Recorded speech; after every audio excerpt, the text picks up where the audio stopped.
Hello my people them, it's your boy Toyin the Dev and welcome back to the YouTube channel. Thank you for joining me. In today's video, what I'm going to be talking about is my career so far and my journey into the tech sector, and then how I've now become a senior software engineer. So I hope this video is helpful. I hope it provides some perspective. I hope it gives people an idea of the different avenues you can take into becoming a developer, into getting into tech. And I hope anyways that this is entertaining for you guys to watch. If you're new here, like the video, subscribe to the channel. I would very much appreciate that. Without further ado, let us get into today's video. I'm going to start at the beginning. I went to uni and studied chemical engineering. So I studied a master's in chemical engineering for 5 years. And whilst I was at uni, I was very taken with my subject that I picked, or with my course, let's say. I was into it, basically. And that was always the plan, right? So I studied chemical engineering, got a master's in chemical engineering, and the plan was to become a chemical engineer, a process engineer, or biochemical engineer. And I graduated in 2020. So if you cast your mind back to 2020, what was 2020? COVID. It was the height of COVID when I graduated. So you can imagine the job market at the time, it wasn't slapping. Basically, it wasn't slapping, man. So I graduated in 2020 and I interviewed for a lot of positions, basically as a process engineer, chemical engineer, as you do, obviously, right? But because it was COVID at the time, companies, and we had just locked down, right? So companies really didn't know what was going on. They didn't know the vibes, man. They didn't know if we were going to be locked down for 6 months, for a year, 2 years, 3 years, etc. Literally no one had any idea. So we locked down. I was interviewing for positions, and it followed a very similar trend, right? So I would get past, one interview, and then maybe in the second interview, by the time the second interview came around, that company might say that, hey, this graduate scheme you're applying for, we might pause it for a year because, we don't know what's going on. Offices are closed, revenue's down, yada, yada, yada. Basically, the job market was a whole mess. And I have lots of friends, same thing happened to them, right? That they had offers rescinded. If they had offers made to them already, some of them had them delayed by a whole year. So it's a mad thing. So basically, that is what happened. And there was one company in particular for which I had, I went through 3 rounds of interviews. They really liked me. I liked that company as well. It's based in Manchester, I remember that. And yeah, they were like, we're ready to take you on. We just got to cross the T's, dot the I's. But then a few weeks later, I emailed them again to say, what's happening? You guys been a bit quiet. And they were like, yeah, chief, man, we can't offer you the position right now because COVID, lockdown, money, revenue, funding, blah, blah, blah, blah. Same old spiel. So that offer was rescinded, basically, for all intents and purposes. They said to me, if you want to go and look elsewhere, you should do that because we can't guarantee anything. So that's when I realized, hey, chem eng market, the chemical engineering market, just the market in general is crazy. So I had to pivot, right? And let me tell you the extent of my coding experience at the time.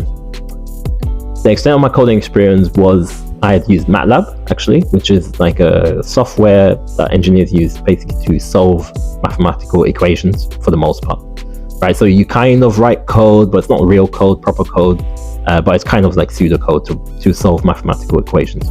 So I've written some code in MATLAB, and as well as that, the thing I always remember at uni, I created like a clock on a web page. So I created like a HTML page and created a clock, and then I added a button. And you click on the button and the clock appears, and you click on the button again and the clock disappears, right? So that was my first kind of foray into coding, and I was actually really proud of that, but still quite basic. Anyways, so that was the extent of my coding experience. Didn't have much, but I just saw a job advert one day for a company that said essentially that, hey, apply to this company, we'll take on anyone, right? You don't have to have a computer science degree, like I didn't have, obviously. You don't have to have prior experience. We will train you, and then we will deploy you to a client. Looked good to me. So I applied for that. I applied for that role. I got the job, and I embarked on like a 3-month intensive coding course, or boot camp, if you will. So I learned for 3 months, learned all the fundamentals and how to code, how to write Java code, how to write HTML, CSS, etc., and a whole bunch of stuff. It was a really good course, really good boot camp, very intense as well. I remember our boot camp started with something like 15 people, and by the end of the 12 weeks, only like 8 people graduated. So it was very intense, right? And they let go of a lot of people if you didn't hit those quality gates, as they call them. As well as focusing on like the coding skills as well. During the bootcamp, they really focused on presentation skills in general. So I did a lot of presentation skills, how to present myself well, how to take the fact that I'm not a computer science graduate, I'm a Chem Eng graduate, but how to take that and make that into a strength. And let me tell you how I did that.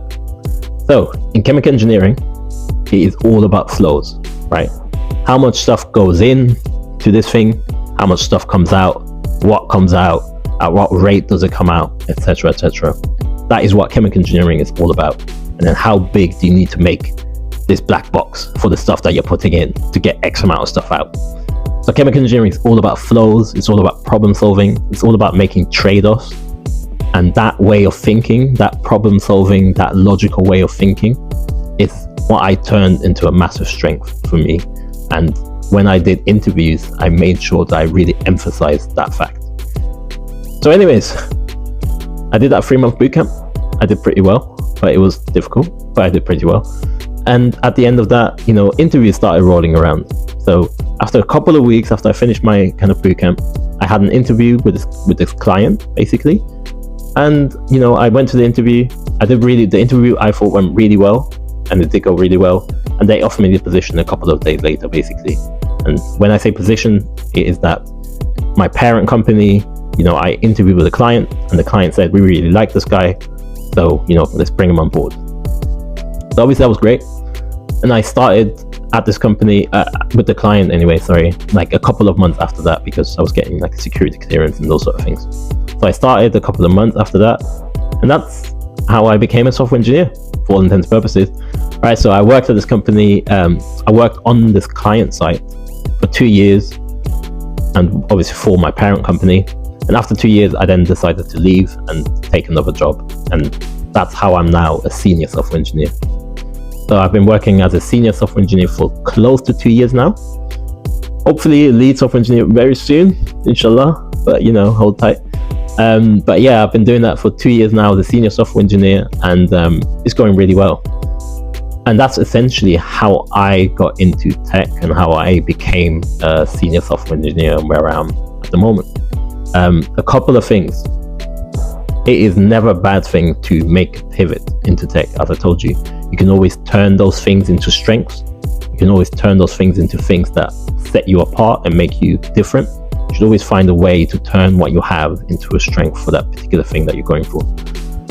And then the second thing is that aside from like the technical hard skill that I gained during the bootcamp, I think one of the things that makes me stand out personally, made me get onto the client side, also made me get this new role as a senior software engineer only after working for 2 years, is that communication, especially in tech and in the way we work here, is key.